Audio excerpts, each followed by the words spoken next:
Isa chika somba sa kana chika chokotora baturanga lama ibuna na korliv. Andale chika chika mantrana bunibal. Chika somba na yabusa baturanga yabulau. Chika talaga na les nimba sevici. Nanto tamada daga lama ibuna. Turani taltala. No chika na leoni koro. Chusum talanga turana roko nanto lamanya sana atalagi ne bugu ni bunu bolu tunde ni no ministry na matong mera pambot ni chuta na baka nang gas ni buliliu ana nanto lamanya ko korne buli na matan sini kuwa ra chuta na matan sini kuwa arto na lingan ni vengara ni matentu do sa rela sa tabato ko yenda kungungo na kaya ni baka kilikila na water authority of Fiji ade kem na turan kina marama matan sini kuwa toma da via varta na ko babi de binak o me musular chuko na lilio de matentu na matan sini kuwa na was ni babi binak na bukini vengara babanua na kinda babanua ni lakalak may ni matentu ve kanda na matan sini kuwa o babi binak talaga ni kimi na may sota chuko na wali totongo reda na matamuni ni matamamaraw ni lingoma chuko law kito sa tumugin na begitu na yalo binaka pati kinalo valyum ka maro tangin doon na songo binaka doon may chicken na sinikuha.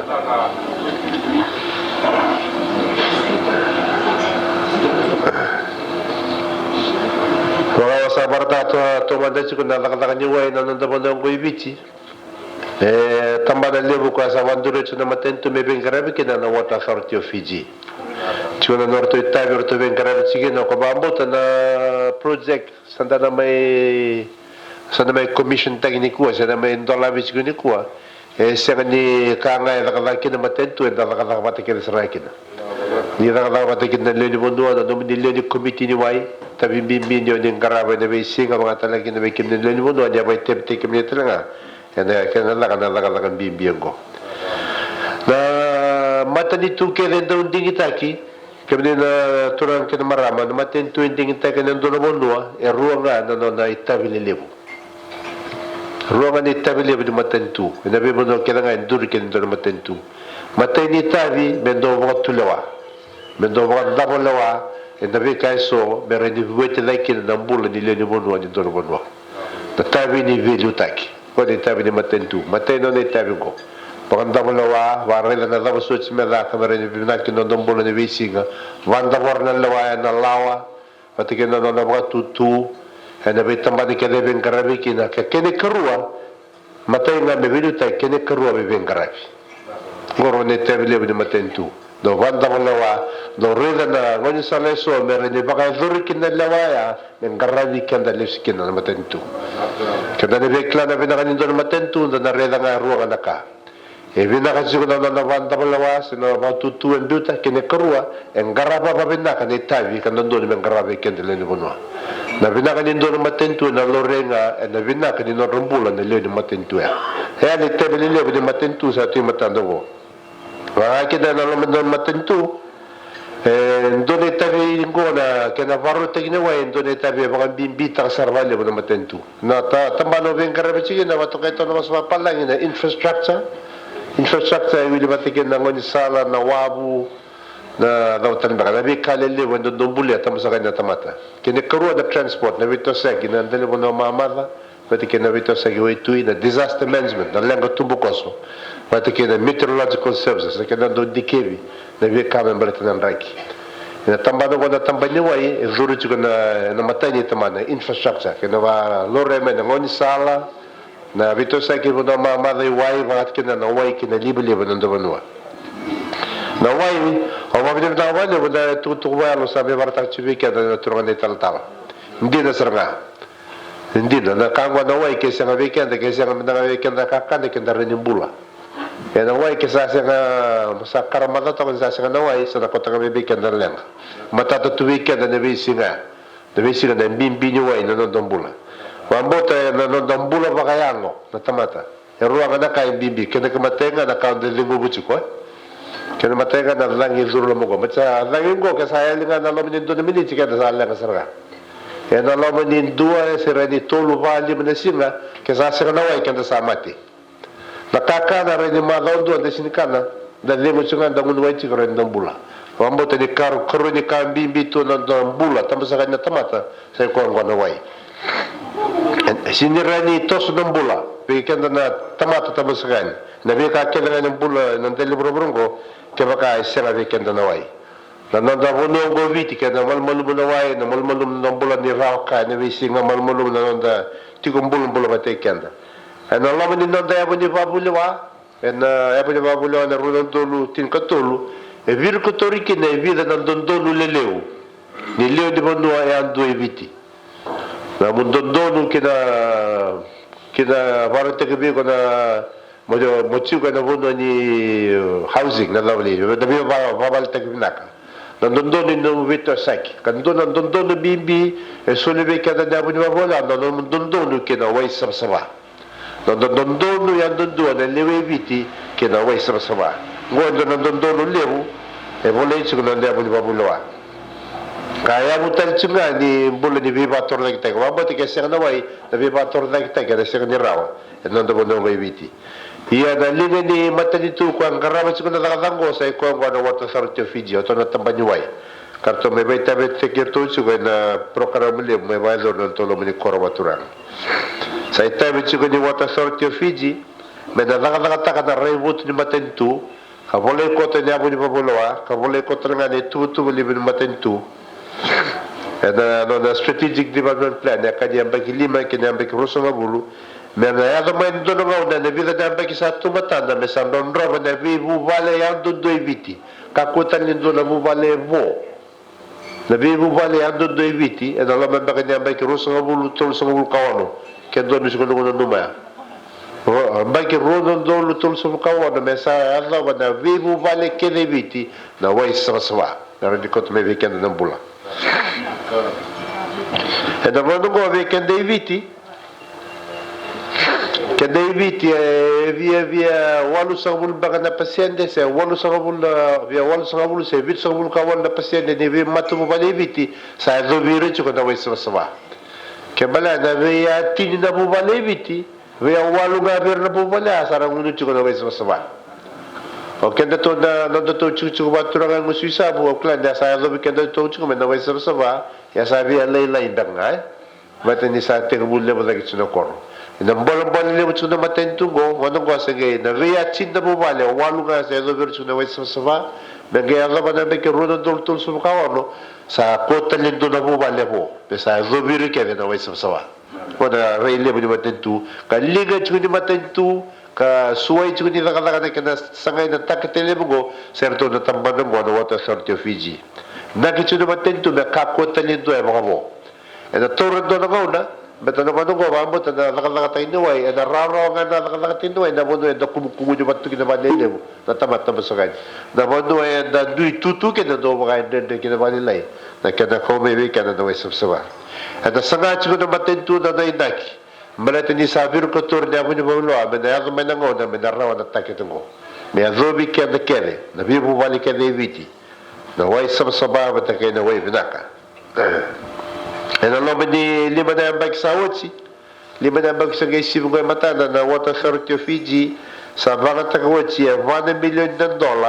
e na kena vanundoi na wais masaba e na be koro ke na be tigu na tau dako ni korba valangi e na nono to ya sana maturango ni tasiri sa $1 million ko na kena makakataki chuko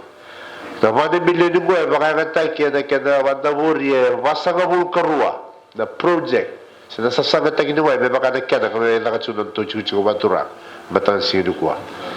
$1 million lo niya sana wasang lukurwa todo ko na rural water projects na lobo de sana e na lobo di bakay lobo di ambak bay lawo sa na liliba chungo bay na opposite ni ambak kina chulay ni ambak mo sa mara sa bito to na water authority Fiji do no be lawo e Rodan Brown yini sa kabulu kawalu $0.2 million $258.7 million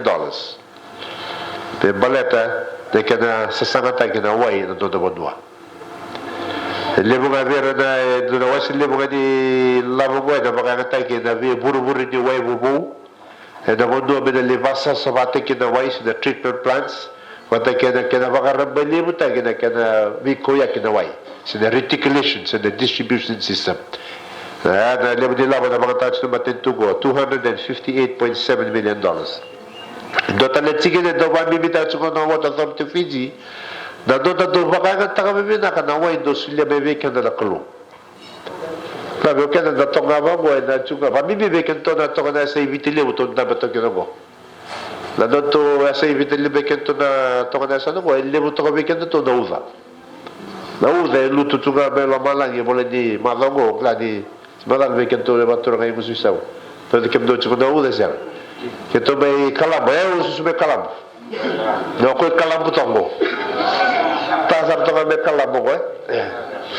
begitu dole buto begitu no diendo na ka keto da pambibita ka talaga ba vale ni sa sulit yung may nakalo na uzong ko nalaman na ka may mga takin na na uzong ko so no na lang kami na uza kasi ni Maroy sinin do na kami sa meron di baka ng takin na do na sige no pambibita ka chuko na Water Authority wato ka ito na baswa palay na rainwater harvesting scheme na kaya baka ng takin na tangge na vale sa luto may naway malumalangi meron ni Maroy kapag nga ki mayama kino lo mo matubal godo na kasa aming karabi chicken na Water Authority of Fiji pamimbi na bunwa resembere ni pangatakin na mita pada mita ni Water Authority sembere ni kina no way na pipe na Water Authority do na aming karabi chicken Water Authority do bimbi ka na tangi meron ni pangatakin na way ko luto chungo melo malang mana mo de tigmu kina na rainwater harvesting scheme go sa visual ya kawat na Water Authority of Fiji chinkan doon dolu wanan draw din sa kabul na tangke ni way eda via sa Fiji ke de buki ke de da mga taka mabit na way ko sulit ko melo malay bato ko de sul bikat eda alo mo de to ya sa no di tasiri sa visual ko chiki de doon dolu rosrobul ko tol na tangke ni way Ausin torra, se non tu, ora tongo non to la mini corre to na tanga to kai sanomo. Ausin kla e viso la come no Water Authority se non do sa samba ga natura. E ando ga ko ba bine binaka, di ureda ci ko di da baka ga ta ci mi ba binaka dai soli e sulle me beka do la kolo. Na la ba di singa tu city, madanga se ko che to da mi kida da cabinet. Da mo ci da cabinet le do da di to bas ka merta da lenga ni wai ko sa te bulo recho me ko me da sa svara. Te me siga toka me ko tere kraki quando bodo si do to ke da vale mu uza so na bodo go sa via siga rosul ka vitu bengo si di to tu uza male le vira no uza ko soli tu me lo mala mi kento esa songo e sul me kento vale mu uza sa bo ga vi ke no takate lebu me da re na ko sa la bo so ci re da vaga ka ta ki da uza ko lu tu me lo mala nya mga tagina tangi en ke nabi mo sale so berania ke no matuan karena di bukia tanga da Water Authority of Fiji e no do mga tanga wali no dai labo do wasli di labo do mga tagin tungo na ke do usan na wai do chiu ke o klasa ni ke bia de mo bang na ke do usan ni mai na wai e wa me da ba me da sa to sta kana tigina to da sotana sa na go weekend to ni ta sirgo do lo ko tigina da usawai e da lo di quando rainwater harvesting scheme ko mama dal tachungo e da lo banya bag sa tugo matanda sa ba di varo tratal to Water Authority of Fiji $1 million me da baka taki e da kana visual na tangi e da bebo do so mera di marorike na way ko lutu belo malaki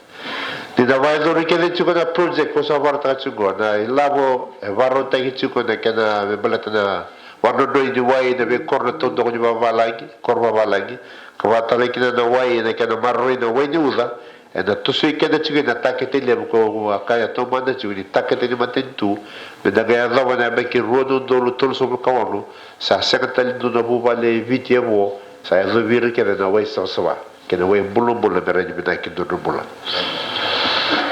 so do to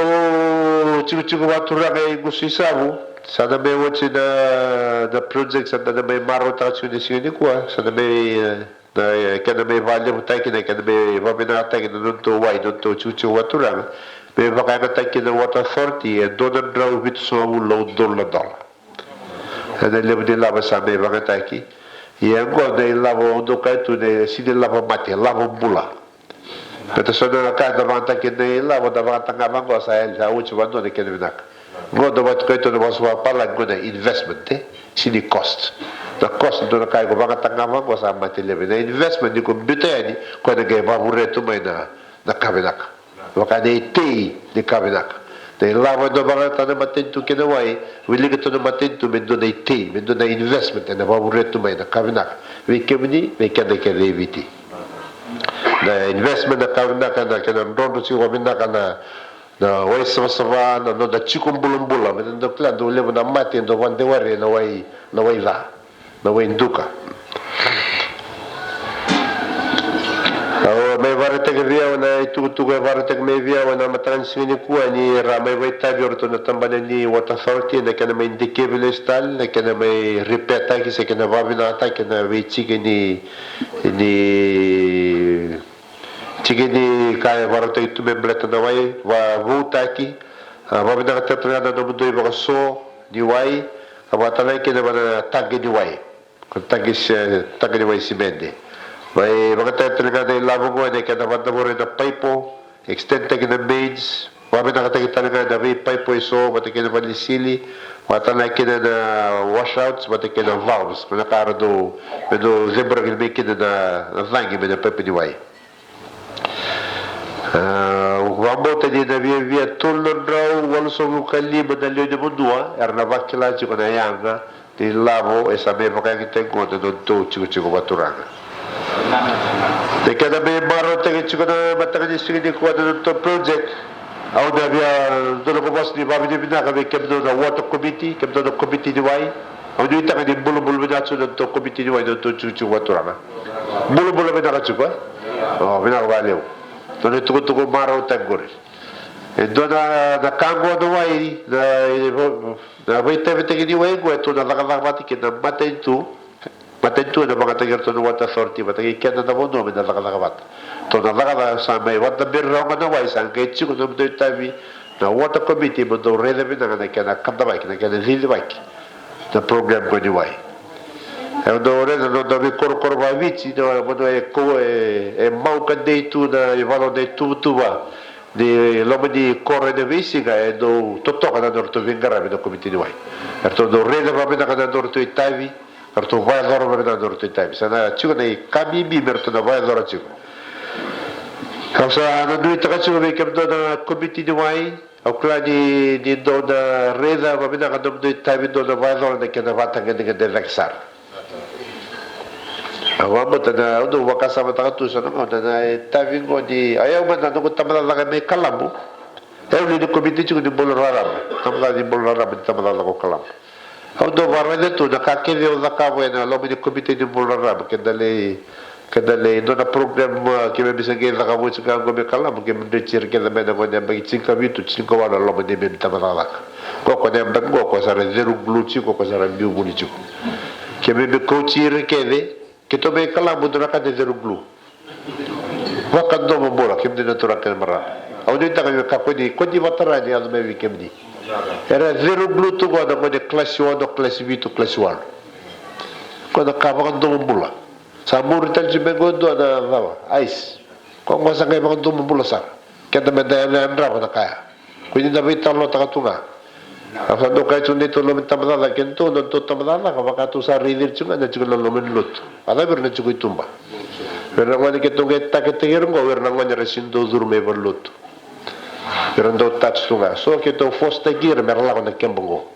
misa te ko buza kani sona ka me bisu ta no rombula au do rede tu na no ko iau te que no ngona on buta e da vi matangali la ka quando mi ver na ngani sar tu na ton da ko ni di program na do da ka lo min lot da se la me dali buchir wai esa no ko tabi sanga do ka ngano ko karaba chu no ko lu meta ko ro ngala ka tu no ko vikanda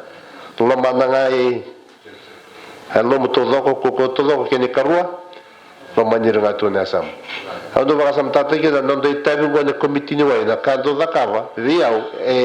chikita nga nondang garib kalu. Matanyo ba zakava bina no mo zakava ni committee ni wai. No, wai zoro bina na kini tai bo sa var taka chu no mulo manir na tamata tu sa tab zakai. Kurna biya kan. Ando rede tu metiki no ndo bambota. Au nitaka ona biya bambi mbita katsun tikino go mate undo dia bilang na sona gilin do me biau tu me kira na wata sorti me ripeta ka sona kallen ngai lurai to no komite ni na correcto sa sa dia valot sartu nga me ngai la ka me wata sorti Fiji me valor e sona ka rendra la ka banga Auda klani sa baganya ko nanto chuke. Ya na via wanda tanga vikento na imbimbi no ndo tabi na komiti ni wai wataka na nda bito kunta wata na lunya busa. Luni chuke na laga karton garama ni bisinga. Kana garama na wai mat na wai go me baka warta chibikanda koto me weekend na bula. Ausa nita kando na ni na tora na project ni wai go men nomini na wai. Membaleta nomini mbula na rombola nomini sulisoni kenda na mbula chuka na tambal ni amba bakini mbulongo wakatalai kina ver na gay muri kenda mai. Okladi komiti ni wai do chuka do na ume do na elabu do barata chuka wata authority of Fiji do suli ver na komiti ni wai. Au mero wada chuka ni na check naga sa suli chuka bikem do na komiti ni wai ke. Dai nake chuka ni lavo ya me da buki kem do chuka no do itabi do garaba chuka bina de vaso ni wai na vi kana vi laga so mera ni do bina chuka na wai ya ni kuwa da be sultal sigai ke da do na toolbox so na tools mera ni do me buki kem do to ni tavi bibigo da kana marro chuka na wai me va ta kana tools go de kana da ke ka ko be ke da ko tal do tal mo do be chini ke da Awamo te dia ochingo e da ke ko da kamena tools da ke kadim da kamena trona chairman ni committee ni wai me da ke me dingo ba jigo e da tabi bibi ni kana garawi da no da wai sa da mai chi to da go vosa da matan si ni kwa au da kira tra ve ke da me da do vaka ta ka vaka mao po se vaka ta ka va da wai me da me ke kai do kaito do vas va palaga every drop of water counts ta ko di ba sabu tang wai akata eu do au rei da rabako buku be vale do toothbrush me da ba do lo tope la ko tu banga we ra toothbrush tu ba do kai boko da li ba pipe kla iliu iranga sira tombale era tapu da ba tombale der le te ko der ko mai wa tu da wai Quando cosa alla come weekend sa vakai sa raro weekend no isa da basam sabtak. Asa krebe ka da gone sega kinawai ne da ke klana bimbi wai. Da gone sa ma weekend wai. Asa no ta ka da wai sa da weekend da na vaka marengeta da vaka ta ka da ke ne vala mereni kuni basam sabtak. Mereni ya weekend. Awamo da sa ben balam tal jo go de mai chuka da ka ni chuka da tura da buni valu. Ni chuka da chuka so da tura de lisisi bosovici chuka da chuka wa tura ga lo me bune da corlevo. Lo bune to ya boso go ai ovolau e ke de ke da tura ga da marama. De be chuka da matan si de ko e go so isabu. Be do chuka da go vosa la do go ya ga la ke ro bale do ke re bune so ti o kida. Sa ni takatunga ni ne buru tu ni bula bagaya go be keda bula bidaka no da wai sa na masut na kolo bida sobrat su be bakalo ta be kemni adu do asar do chuga no basta la ka ba to ka de ken leo ya na ka kanto kai be au kamar te leo na me kuchi na reven na matan sini ko ba de na tem sa me bata be tem te kire na tron tal na ni ra chu na li o no ano to chuchu na suisa ano gumas na kana mas na normal chi me no wai me va un bulo chu be ke wai sa ka ande la abna ka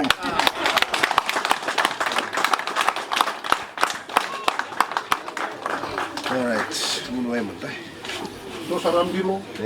bilo linga ngai bilo makoga Bilo mai tua.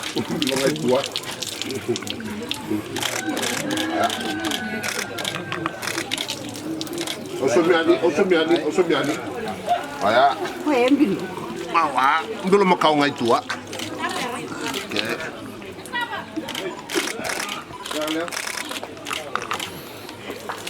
Ya, kalau ngata. Naka.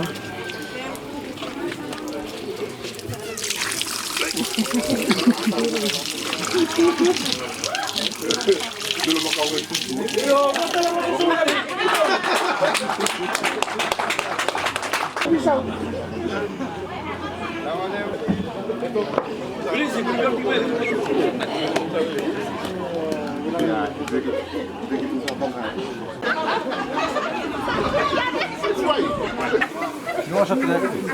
Portali.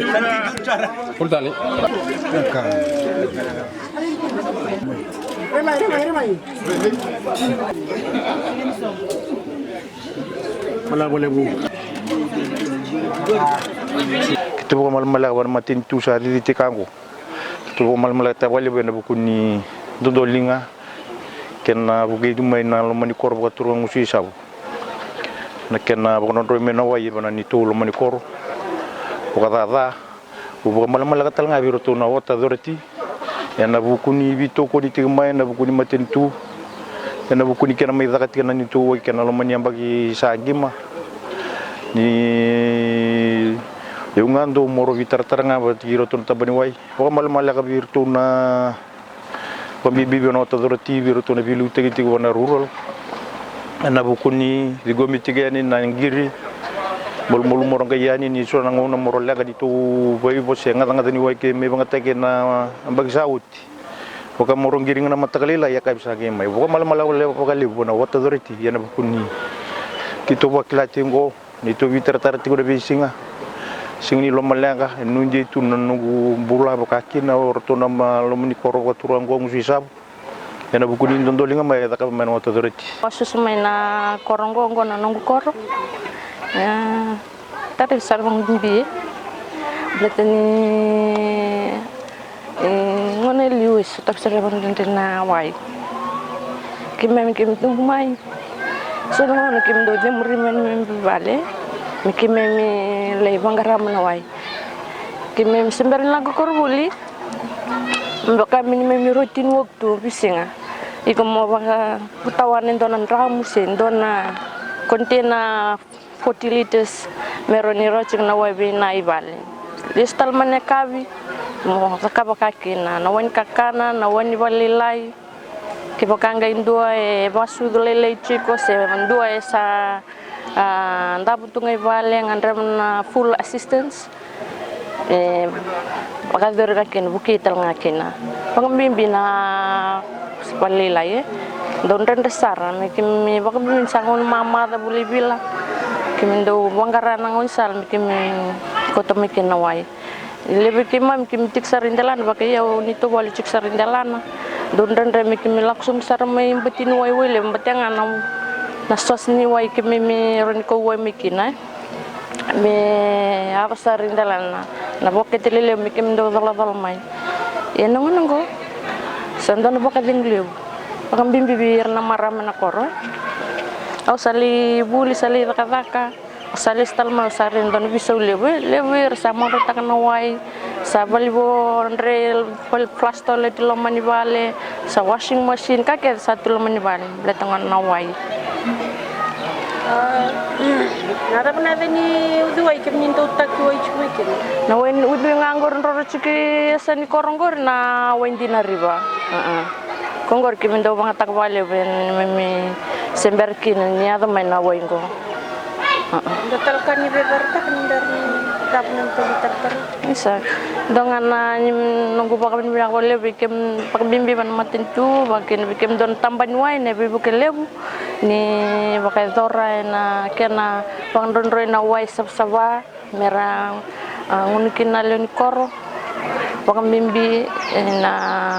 wani balelai wakin na tikom bulan-bulan letani liundu leu sarna matin do kuna lamun korongo